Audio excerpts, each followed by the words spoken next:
नमस्कार, daily post Punjab Haryana Himachal देख रहे हैं आप। मैं हूं गौतम ठाकुर। कार्यक्रम हरियाणा पोस्ट में आपका स्वागत है।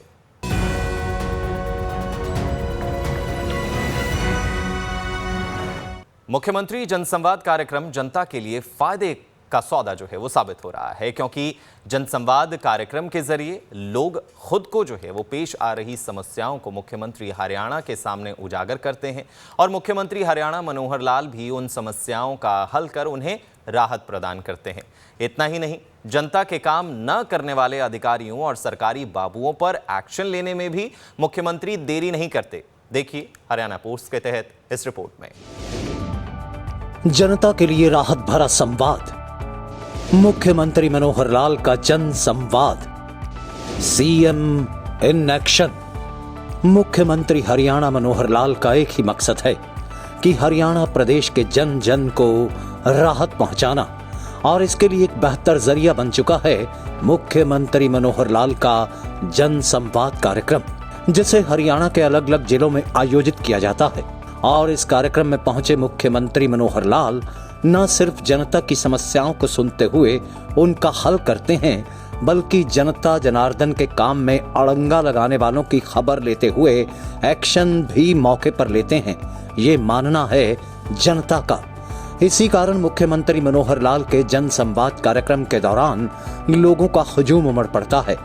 ऐसे ही एक जन संवाद कार्यक्रम के बीच, जो कि सीएम सिटी करनाल में ही आयोजित किया गया था, उसके दौरान लोगों ने अपनी समस्या मुख्यमंत्री के सामने रखी, तो मुख्यमंत्री हरियाणा ने एक्शन लेते हुए क्या फरमान सुना दिया, आप भी जान लिए। हमारे साथ कुछ फ्रॉड किया गया है, तो एसएचओ ये अजैब सिंह, हमने वो दरखास्त दी थी एसपी को, और एसपी ने मार्क की थी वहां पे। अजैब सिंह सर हमारे को धमकाता उल्टा। कौन है अजैब सिंह? अजैब सिंह एसएचओ है सर। सर सदर थाने में है सर, इंस्पेक्टर पहले निसिंग में था। क्या है उसकी, मतलब ये क्यों धमकाता उनको? सर ये मैटर मैं देख लूंगा सर, ये संज्ञान में ऐसे नहीं है सर, याद ध्यान नहीं है, मतलब मेरे पास आए होंगे सर। ये मैटर एसपी साहब के संज्ञान में भी है। अच्छा, इसको कोई और भी जानता है क्या? इंस्पेक्टर को जानते हो? हैं? क्या विषय? सर मेरे डेरे से चोरी हुई थी और चोर हमने पकड़ भी लिया। उसके पास एसपी साहब से भी एप्लीकेशन दे गए, उन्होंने मार्क की, और एसएचओ साहब को पर्सनली मिल के आए, कई बार फोन कर लिया, उसने कोई कार्रवाई नहीं करी आज तक। सर कितने दिन हो गए उसको? 2 महीने के करीब हो गए सर। अच्छा, उसमें क्या कोई किसी का शक बताया था किसी के ऊपर? सारा बताया था मैंने, उसके डैडी ने भी कहा भी मेरे लड़के ने चोरी करी है, उसको बरामद कर लो फोन वगैरह जी। अच्छा, उसके यानी उस आदमी ने जो चोरी की, उसके आदमी ने, उसके बाप ने कहा कि अभी चोरी की है? हाँ जी। अच्छा, और फिर उसने कुछ नहीं किया? कोई कार्रवाई नहीं सर। भाई ऐसा करो, अजैब सिंह को सस्पेंड करो तुरंत। राइट सर, इसी दिन सस्पेंड होना चाहिए अजैब सिंह।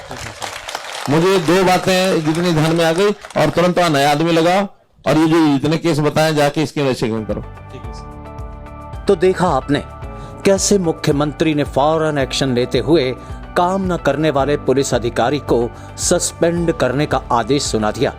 वहीं मुख्यमंत्री के सामने नौनिहालों की समस्या भी आई, जो कि रतनगढ़ से थे, और उनके अभिभावकों के मुताबिक रतनगढ़ से बस सेवा न होने के चलते स्कूल जाने वाले बच्चों को बेहद दिक्कतों का सामना करना पड़ता था। बस फिर क्या, मुख्यमंत्री के एक आदेश के बाद अगले दिन से ही रतनगढ़ से बस सेवा शुरू हो गई और नौनिहालों की समस्या का समाधान हो गया।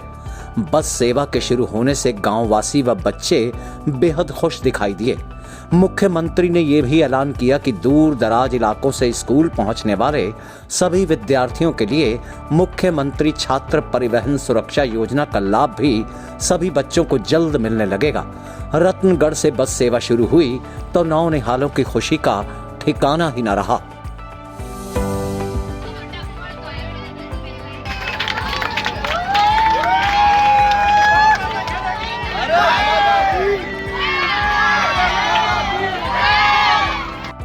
कहते हैं कि बच्चे मन के सच्चे, और उन्हीं छोटे छोटे नौनिहालों से मिलने मुख्यमंत्री उनके स्कूल जा पहुंचे। बच्चे मुख्यमंत्री को अपने बीच देख बेहद उत्साहित थे, तो वहीं मुख्यमंत्री मनोहर लाल ने भी बच्चों से खूब बातें करते हुए आनंद की अनुभूति की।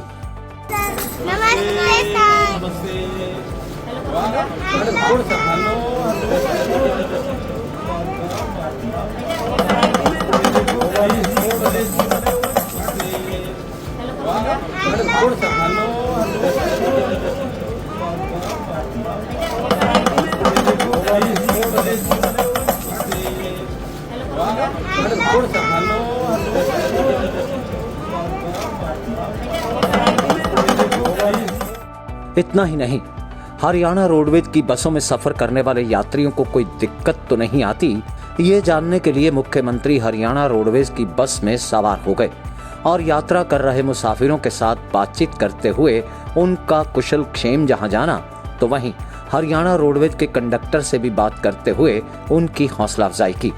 वहीं बस में सफर कर रही एक महिला के आग्रह करने पर मुख्यमंत्री मनोहर लाल ने फोन के जरिए उसके पति से भी बात की, जिससे महिला अपने आप को बेहद गौरवान्वित महसूस कर रही थी। मेरे हस्बैंड का नाम से मैं तो पंजाब से बात करती हूँ। अच्छा कौन है? नाम से सुरेंद्र कुमार। हेलो, मैं नाम नहीं देती ना। नमस्कार सुरेंद्र कुमार जी। आपकी पत्नी भागी साहब आपका नाम भी ले लेती है।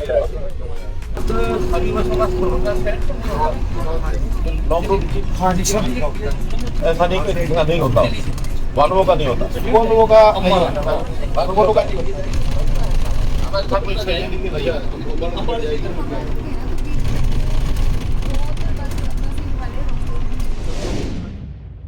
हरियाणा एक कृषि प्रधान प्रदेश है और हरियाणा के किसानों को लाभ पहुंचाने के लिए मुख्यमंत्री हरियाणा मनोहर लाल की अगुवाई में हरियाणा सरकार किसानों को प्रोत्साहित करने के लिए कई तरह की योजनाएं चलाते हुए जो है वो जिसका सीधा लाभ जो है वो किसानों तक पहुंचा रही है।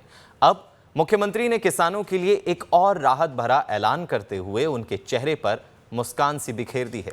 देखिए इस रिपोर्ट में।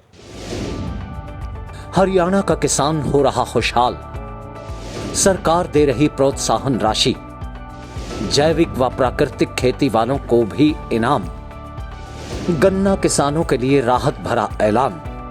हरियाणा प्रदेश के लोगों का मुख्य धंधा खेती ही है और किसान को किसी तरह की दुविधा न हो, इसके लिए हरियाणा सरकार के मुख्यमंत्री मनोहर लाल की अगुवाई में सरकार कई ऐसी योजनाएं उनके लिए चलाए हुए है जिससे किसानों को लाभ पहुंच रहा है। चाहे बात मेरी फसल मेरा ब्यौरा पोर्टल की हो या फिर बात हो फसलों के भाव के बीच आने वाले अंतर की, यानी भावांतर योजना के जरिए भी सरकार किसानों की सुध लेते हुए उन्हें लाभ दे रही है। वहीं अब मुख्यमंत्री ने गन्ने के रेट में भी इजाफा करते हुए उसकी बढ़ोतरी तो की ही, तो वहीं मुख्यमंत्री ने अगले साल के लिए भी गन्ने का रेट अभी से तय कर दिया, जिसके चलते किसान वर्ग मुख्यमंत्री की सराहना करता नहीं थक रहा।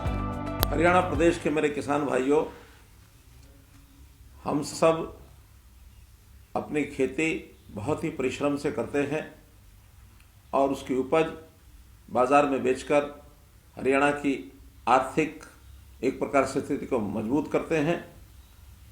हम 14 फसलें एमएसपी पर खरीदते हैं और आज मैं विशेष तौर पर गन्ना उत्पादक किसानों के लिए ये जानकारी देना चाहता हूं कि अभी जो इस पिछले वर्ष का गन्ने का जो रेट 372 रुपये प्रति क्विंटल था, इसको हम बढ़ा करके इस वर्ष के लिए 386 रुपये प्रति क्विंटल जो अगेती वैरायटी है उसके लिए घोषणा कर रहा हूं मैं।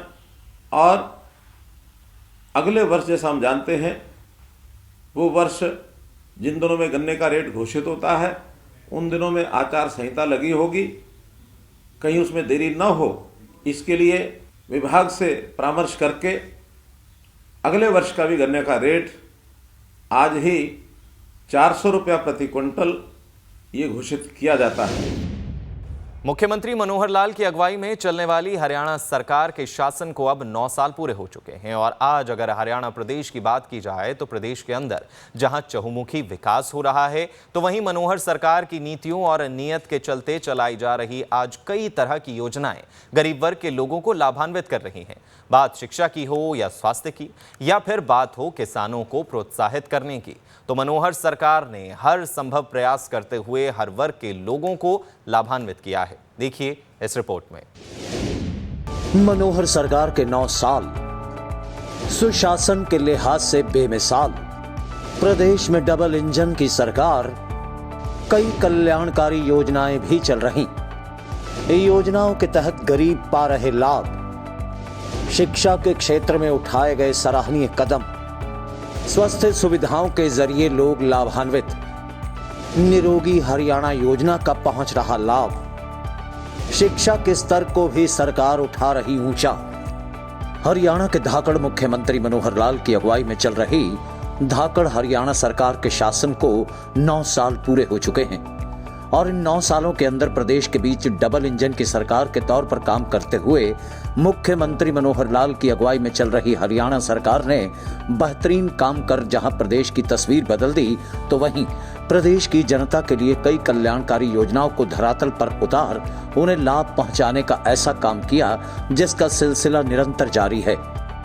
कभी कभी 9 से नव, 9 से नया, ये भी शुरू होता है। तो इस नाते से इस अवसर पर मैं आप सबके माध्यम से हरियाणा की पूरी जनता को बहुत बहुत बधाई भी देता हूं, बहुत बहुत शुभकामना भी देता हूं। मित्रों, इन 9 सालों में जैसा बताया कि हमने, आपको भी ध्यान में होगा कि सबसे पहला जो 25 दिसंबर 2014 का दिवस सुशासन दिवस के रूप में मनाया था और सुशासन की नींव वहीं से रखी थी, कुछ घोषणाएं भी की थी। याद है मुझे कि सीएम विंडो की घोषणा उसी दिन की थी। जिस सीएम विंडो के बारे में आज हम कहते हैं कि लगभग 13 लाख लोगों ने अपनी शिकायतें उसमें दर्ज की। स्वास्थ्य के क्षेत्र में कई तरह के काम करते हुए हरियाणा सरकार ने निरोगी काया जैसी योजना के जरिए लोगों को यह भी जता दिया कि सरकार पूरी ईमानदारी से काम करते हुए पंक्ति में खड़े अंतिम शख्स तक लाभ पहुंचाने का लक्ष्य लेकर चल रही है और वह हर हाल में इसे पूरा करेगी।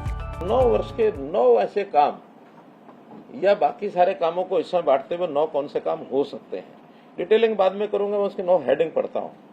परिवार पहचान पत्र 1, दूसरा बीपीएल की सीमा हमने 120 से बढ़ा के 180 की है, उसके लाभ सबको दिए। बेटी बचाओ बेटी पढ़ाओ एक और सफलता का बड़ा विषय। मेरी फसल मेरा ब्यौरा जो किसानों के लिए बहुत एक बेस बन गया है उनके सारे समस्याओं के हल के लिए। चिराई और आयुष्मान कार्ड लगभग 30 लाख से ऊपर लोगों को, परिवारों को 5 लाख रुपए का जो सालाना लाभ मिलना सुनिश्चित किया है। प्रधानमंत्री स्वामित्व योजना, फिर इसी प्रकार से नल से स्वच्छ जल हर एक रसोई में पहुंचाना। 5791 गांव में 24/7 बिजली देना। ई लर्निंग के लिए 5.5 लाख जो हमने टेबलेट दिए हैं, ये भी एक यूनिक हुआ है, किसी प्रदेश ने ऐसा नहीं किया है। हर जिला नेशनल हाईवे से जुड़ा है। हिसार अंबाला के 2 नए नागरिक हवाई अड्डे, ये एक निर्माण की स्थिति में पहुंचे कि धीरे धीरे यहाँ चाहे वो राष्ट्रीय डोमेस्टिक फ्लाइट्स होंगी या इंटरनेशनल फ्लाइट्स होंगी या फिर उड़ान की छोटी फ्लाइट्स हैं, उनके लिए भी पर्याप्त हमारे अपने 2 एयरपोर्ट हमारी अपनी जमीन पर हो जाएंगे। अन्यथा तो एक दिल्ली में है और दूसरा चंडीगढ़ का हमारा साझा एयरपोर्ट है जिसका हम उपयोग करते हैं। लेकिन ये हवाई पट्टियां काफी हैं, लेकिन 2 एयरपोर्ट ये हमारे एकदम अपनी धरती पर हो जाएंगे। इसके अलावा ये तो 9 का मैंने बताया, इसके अलावा खेल है, व्यापार उद्योग है, लॉ एंड ऑर्डर है, सेना है, कर्मचारी हैं, टूरिज्म है और ये जो हमारे सत्याग्रही और जो हमारे हिंदी आंदोलनकारी, और फिर मैं न बोलूं तो ठीक नहीं रहेगा, मीडिया के साथ भी हमने राम राम ठीक रखी है। फिलहाल आज के हरियाणा पोस्ट में इतना ही। मुझे यानी गौतम ठाकुर को दीजिए इजाजत और देखते रहिए डेली पोस्ट पंजाब, हरियाणा, हिमाचल।